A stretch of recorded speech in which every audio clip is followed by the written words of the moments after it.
Je sais, La Petite Sirène, c'est partout en ce moment, 2023, le remake, tatati tatata. Mais bref, est-ce que vous connaissez la véritable histoire de La Petite Sirène? Pas de l'animation avant le film, mais encore avant, le conte original. C'est de ça qu'on va parler aujourd'hui, donc c'est parti.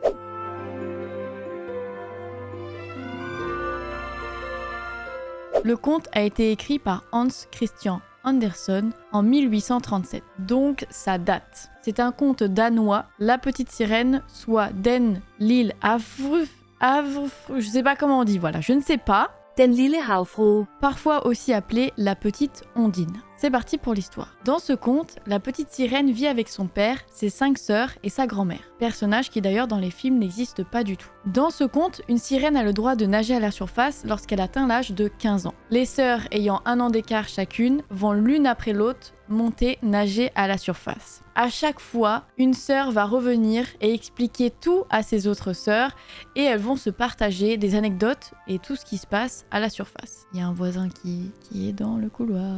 Et tout ça va faire rêver la petite dernière, Ariel.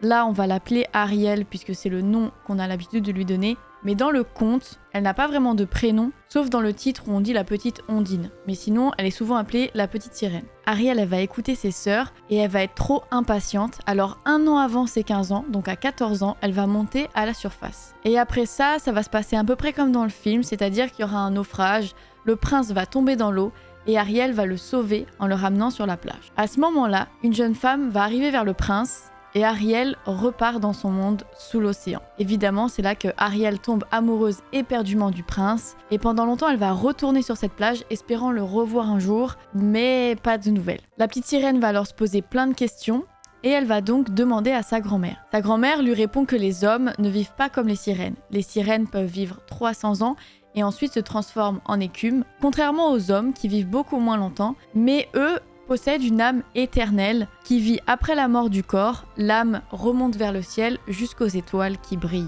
Alors forcément, ça donne envie à Ariel de devenir humaine et avoir cette âme, elle aussi, éternelle. Elle demande à sa grand-mère comment faire pour devenir humaine. Elle est même prête à sacrifier ses 300 ans de sirène pour devenir humaine. Sa grand-mère va lui répondre qu'il faut qu'un homme tombe amoureux d'elle et l'épouse. Alors, Ariel, elle savait très bien qu'avec sa queue de sirène, elle avait aucune chance avec le prince. Donc forcément, elle va voir la sorcière. La sorcière accepte bien évidemment de lui donner des jambes, mais elle prévient Ariel qu'elle aura extrêmement mal lorsqu'elle marchera. Je cite, « Chacun de tes pas te causera autant de douleur que si tu marchais sur des pointes d'épingle et fera couler ton sang. » C'est moins fun que le Disney là. Mais aussi, deuxième chose, si le prince ne tombe pas amoureux d'elle, elle deviendra écume et ne redeviendra jamais sirène. La petite sirène donne en échange sa voix, la sorcière lui coupe la langue, c'est méga fun, et donc la sorcière lui donne la potion magique, et Ariel monte à la surface pour la boire. Sa transformation lui fait tellement mal qu'elle s'évanouit, et quand elle se réveille, le prince est devant elle. Il essaye de lui parler, mais elle ne parle pas, alors il l'emmène au palais, il lui donne des vêtements, etc. Sans oublier que malgré la douleur, la petite sirène marche gracieusement, sans rien dire. Putain, quel sacrifice quand même. Moi, c'est mort, jamais je fais ça. Enfin, vous allez voir la suite. Petit à petit, le prince s'attache à elle, mais plutôt d'un amour fraternel.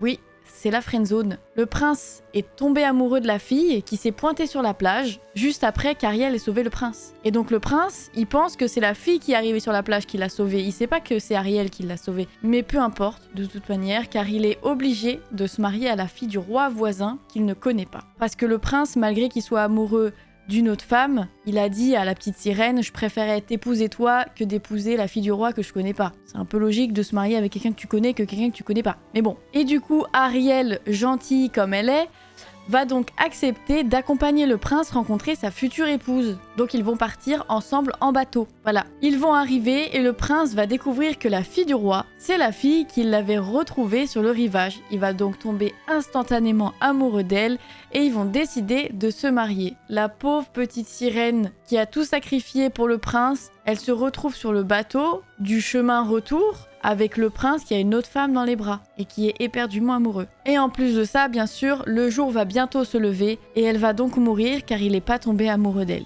Mais c'est là que ses sœurs vont sortir de l'eau et elles n'ont plus de cheveux.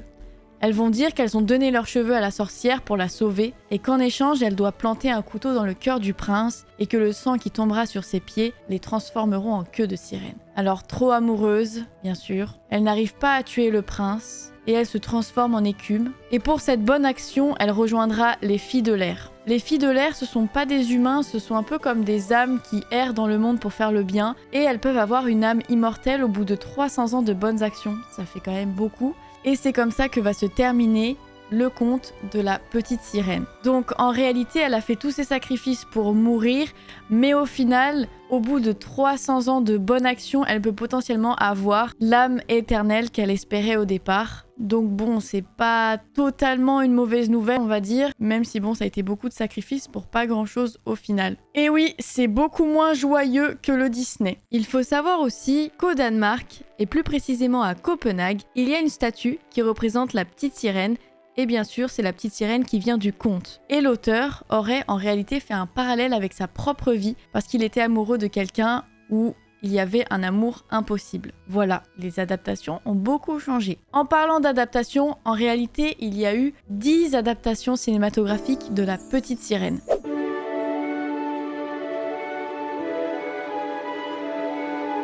Le premier était en 1968, c'est un film soviétique de Ivan Aksentchuk, je sais pas, de Ivan, je vais pas dire le nom parce que je vais pas réussir à le prononcer. C'est une animation assez particulière, mais ça représente bien du coup le conte originel. On a aussi en 1975 La Petite Sirène, un film d'animation japonais de Tomoharu Katsumata. Encore une fois, je suis désolée pour les noms. Les noms, je vais pratiquement pas les dire parce que sinon, ça va pas. C'est d'ailleurs en regardant des extraits de ce film que je me suis rendu compte qu'en fait, je l'avais vu étant petite, mais que je n'avais fait aucun lien avec La Petite Sirène. Après bon, je l'ai vu quand j'étais vraiment petite, mais quand j'ai vu cet extrait...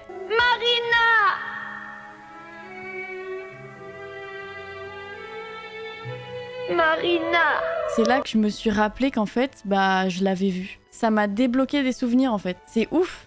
Donc dites-moi aussi si vous l'avez vu, si je suis pas la seule, parce qu'il est beaucoup plus triste du coup que La Petite Sirène qu'on connaît tous. On a également en 1976 La Petite Sirène, un film tchécoslovaque pour le coup, c'est pas du tout une animation. On a en 1976 aussi Londine Triste ou La Petite Sirène, un film soviétique. On a aussi un film français en 1980, La Petite Sirène, de Roger Andrieux. Bien évidemment, celui qu'on connaît tous, La Petite Sirène de 1989, des studios Disney. On a aussi Le Prince et la Sirène en 1991. C'était une série télévisée d'animation franco-japonaise. En 2009, Pogno sur la falaise. Alors apparemment, c'est pas vraiment une adaptation, mais plutôt une libre interprétation du conte. Soit, pourquoi pas. En 2018, il y a eu un film aussi, La Petite Sirène de Blake Harris. Sous l'océan.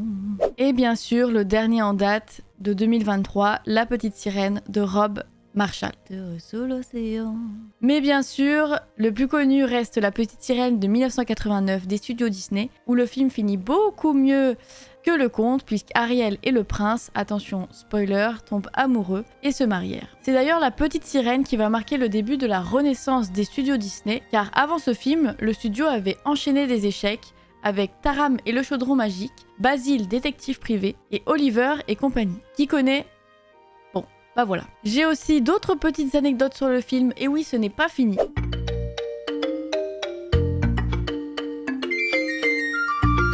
La chanson Partir là-bas devait être coupée du film car il trouvait qu'elle était trop lente et ça ne captiverait pas le public. Mais après une projection test où les spectateurs ont adoré la chanson, elle a été gardée, et heureusement d'ailleurs car c'est l'une des chansons les plus emblématiques de Disney. Comme c'est souvent le cas dans les films Disney, La Petite Sirène a beaucoup de références cachées. Par exemple, lorsque le roi Triton arrive dans l'amphithéâtre, on peut apercevoir Mickey, Donald et Dingo dans la foule. D'après certains articles, il y a également une tête de Mickey dans le contrat d'Ursula que lit Ariel. Mais malheureusement, en vérifiant dans le film, il n'y a pas de tête de Mickey et je suis assez déçue. On peut voir aussi deux invités au mariage qui sont le roi et le duc dans Cendrillon. Mais c'est pas tout. Ursula, la méchante sorcière, a été inspirée par la célèbre drag queen Divine.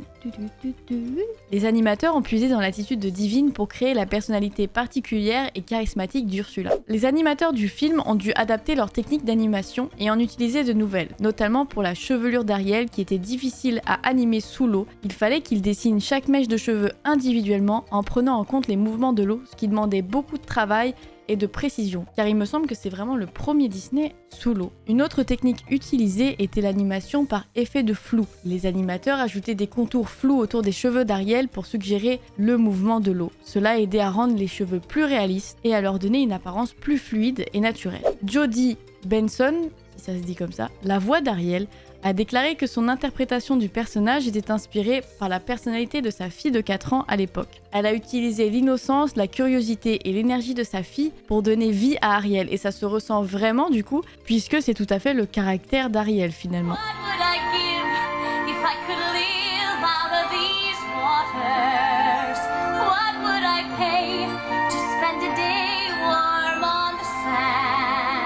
Et bien sûr, on ne peut pas parler de l'animation sans parler du live action ou live action, sorti récemment le 24 mai 2023. Le live action ou live action est une adaptation du film d'animation La Petite Sirène avec des nouveautés, car évidemment, on passe d'un film de 1h23 à un film de 2h15, donc forcément, c'est pas exactement les mêmes films. On a aussi l'adaptation des personnages qui devient plus réaliste, comme Polochon et Sébastien. Il y en a qui font peur. Mais également un nouveau personnage, et je vais pas en parler d'ailleurs, parce que comme ça vous laissera la surprise si vous ne l'avez pas vu. Alors le film a fait beaucoup parler, et je parlerai pas du choix des acteurs, etc.